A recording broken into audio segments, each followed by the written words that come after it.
I actually, on my own, before I was glad to hear that two of them are both thinking about a task force and or an ad hoc committee. A task force was something that earlier on was out there, but I'm not sure whether we can do both. I see the difference between a task force and an ad hoc committee, though, whereas a task force may take this bill out of our control, and no more than one or two of us could be part of a task force, whereas an ad hoc committee, if I could get some clarification maybe from Mr. Ishida what it could or could not do, I'd be interested to see, because an ad hoc committee could include up to 4 of us, and then we could meet with experts or bring in as much information as we need for as long as it takes us to be able to craft some language into a bill that could become an ordinance simple enough to belong in our county code, effective enough to do basically what the prohibition on taro and coffee has done. And so I'm not sure whether an ad hoc committee could be a vehicle for us to achieve language for an ordinance, or if there's something that would prevent us from meeting like that. I'm sorry I didn't give you more warning than I was going to call you. You gave me more than enough. It's a good question. There is a distinction. What you're talking about when you talk about up to 4 members, that's called the permitted interaction group. We call it colloquially, I think this council calls it an ad hoc committee. They are subject to, there are certain sunshine law requirements. For example, you couldn't form that today. You can't form it today because it's not on the agenda for creation today. So that's not, it can happen in the future, but it's not going to happen today. The good part about the permitted interaction group is up to 4 council members can be on it, along with members of the public, stakeholders, whoever, and you meet outside of sunshine, and that's permitted.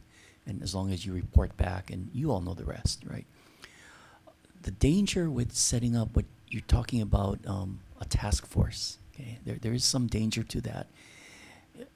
You don't want it to be, you don't want to make it overly specific. And the reason is one of the unintended consequences of creating a task force is this as opposed to the ad hoc idea? Yes, as opposed to the ad hoc is this. The definition of a sunshine board under HRS Chapter 92 is any organization or any entity which is created by legislative act, which is required to take official action at meetings. Now, you got to be careful with that, because that's what you could inadvertently be doing, is creating we're thinking, okay, a task force, up to 2 members of the council, members of the public, stakeholders, go off, do your thing, and report back.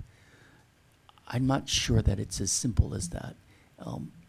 I think when you start making it very tight and formalized in terms of, okay, this is what you're going to do, this is the issues you're going to discuss, this is who's going to be on it, I think that you could inadvertently create a sunshine board by not intending to. So my suggestion, if you go down the road of a task force, to the extent that you can, keep it as broad as possible, because with the specificity, I think, brings the requirements of Chapter 92. And then as far as an ad hoc committee made up of up to 4 members of the council, would they have more freedom to investigate? Excuse me for interrupting. They would clearly, those up to 4 members plus members, whoever else you want on it, clearly they can act and meet outside of sunshine because it's set up for that purpose. And would we just need to be careful how we define its scope and purpose then, or well, under would that be tricky? Under that section, that requires specificity. It requires that the members of the board be identified, that they be charged the specific task or the specific tasks that they're being assigned to investigate, and that requires the specificity. Well, I think it's something as we deliberate today that we could keep in mind as we discuss this. So I just wanted to get as clear as I could. I'm not sure if I'm able to articulate what the scope and purpose of an ad hoc committee would be, but that's what I guess we'd have to talk about. All right, thank you. Thank you.